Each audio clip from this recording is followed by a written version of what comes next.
I was giving a keynote at Game Sound Con last, I think it was year before last in LA, and I didn't realize that all my sort of big, well-known themes are usually just written down when I'm in my kitchen cooking dinner on the back of like some envelope or something, because and it's a trick I learned when I was doing James Bond, and that main theme was actually written on the back of a bank statement, I believe, because when I'm in my studio and you know we're sitting in front of the keyboard or your guitar, whatever your main instrument is, I just in my opinion, we're automatically going down a road of how competent we are at that instrument or whatever, and you know. Shape in melody is really, really important. And going back to your question, sort of how repetitive or not should a melody be?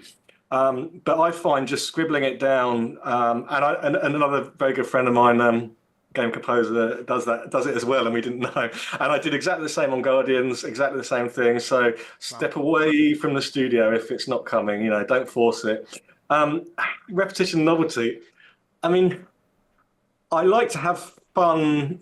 Well, it depends on what project I'm on. Guardians, I had a lot of fun on it. I think you can hear it in the music because it's the nature of the beast for that type of score. Yeah. If something's like super dark, I wouldn't have a lot of novelty in that. But yeah, I try not to use too much repetition unless it's a kind of really heavy electronic score where repetition is sort of part of the genre in a way.